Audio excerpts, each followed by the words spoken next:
you ever just stopped and wondered why you love the way you do? Well, today we're diving deep into something called adult attachment theory.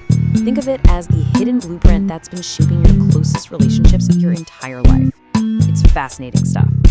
You know that feeling, right? When you're just totally baffled by how you react in a relationship? Why some connections feel so easy, while others feel like you're constantly walking on eggshells. It's a feeling pretty much everyone has had. And believe it or not, the answer usually goes way, way back. And this is the classic tug of war. Part of you wants nothing more than to be super close to someone, to have that deep, real bond. But then another part of you gets totally spooked. The idea of letting someone in, or worse, them leaving you, feels like a huge risk. This exact push and pull is what attachment theory helps us make sense of. To really get why we act the way we do as adults, we have to rewind to the very beginning. Those first relationships we had, especially with our parents or caregivers, literally created a blueprint in our minds. Psychologists call it an internal working model, which is just a fancy way of saying it's the set of unconscious rules we learned about what to expect from love and connection. The guy who pioneered all of this was a psychologist named John Bowlby. He described attachment as this lasting psychological connectedness. And his big idea was that these early bonds are not just about feeling good, they're a literal survival mechanism that has a huge impact on us for the rest of our lives. So it really all boils down to this one incredibly powerful question. Just think about it for a second. When you were a little kid and you were upset, scared, or needed something, what happened? Was there someone there who was a safe harbor for you, consistently? Or was the reaction kind of all over the place? Maybe distant or even scary? The answer to that is the key to unlocking your attachment style. You know, a researcher named Mary Ainsworth actually designed a really clever experiment to see these patterns in action. It's called the strange situation. Basically, she'd watch how a baby reacted when its parent left the room for a minute, and then, this is the most important part, how the baby reacted when the parent came back. That moment of reunion told her everything she needed to know. It revealed these really clear, predictable patterns of attachment.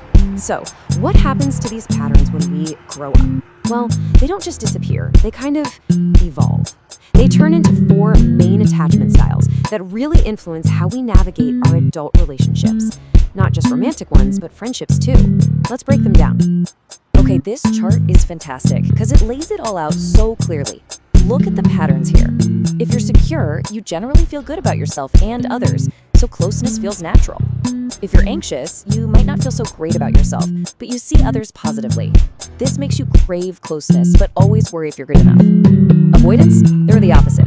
They feel good about themselves, but are wary of others, so they value independence above all. And then there's disorganized, where you have a negative view of both yourself and others, which creates this deep internal conflict around intimacy. And here's some really good news. Even though we spend a lot of time talking about the challenges of the other styles, research shows that a secure attachment is actually the most common style all over the world. It's kind of like our natural, healthy default setting for connection. So for someone with an anxious style, the main goal is closeness. They deeply want it, but there's this constant background noise of fear. The fear that their partner doesn't feel the same way. This leads to a need for a lot of reassurance to quiet that fear of being abandoned, which, yeah, can sometimes come across as being a little clingy. Now, let's flip to the avoidance style. For these folks, true intimacy can feel like a threat to their independence. Their whole thing is self-reliance. They're pros at bottling up their feelings. So when things get too intense or there's a conflict, their go-to move is to pull back and create some space. The disorganized style, well, this one is the most complex. It's this confusing mix of both anxious and avoidant traits all jumbled together. It often comes from a childhood where a caregiver was a source of fear. Imagine the person you're supposed to run to for safety is also the person you're afraid of. It's a really difficult position to be. And what that creates in adulthood is this intense internal conflict. Someone with a disorganized style wants love and connection so badly, but as soon as they start to get it, the fear kicks in. It leads to this chaotic push-pull where they might actually sabotage the very thing they want the most, just to protect themselves from getting hurt. So, why does any of this really matter?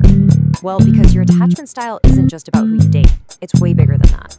It's like the emotional foundation for your entire life, and it creates ripple effects everywhere. I mean, just look at this list. That early blueprint really does touch everything. It impacts how we handle our emotions, how we communicate, even things like our memory and problem-solving skills. And this is a big one. It heavily influences how we parent our own kids, which is how these patterns can get passed down through generation. I absolutely love this quote. It just completely reframes the idea of being needy. It suggests that those behaviors we sometimes judge in ourselves or others, like being clingy, aren't some deep character flaw. Nope. Often, it's just a very logical protest against not getting our core needs for safety and connection met. Okay, after hearing all of that, you might be feeling a little bit down, especially if you saw yourself in one of the insecure styles. But please, stick with me, because this last part is the most important part of the whole story. It's all about hope. And I want to be crystal clear about this.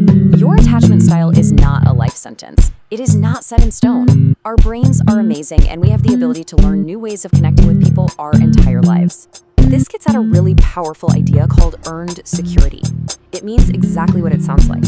Even if you didn't get that secure base as a kid, you can absolutely build one for yourself as an adult.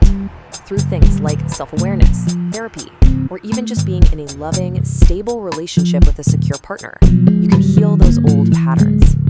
So, what does this journey actually look like? Well, it starts with compassion for yourself. It takes time. The first step is just noticing your feelings and reactions without judging them. Then, you can get curious about where they come from.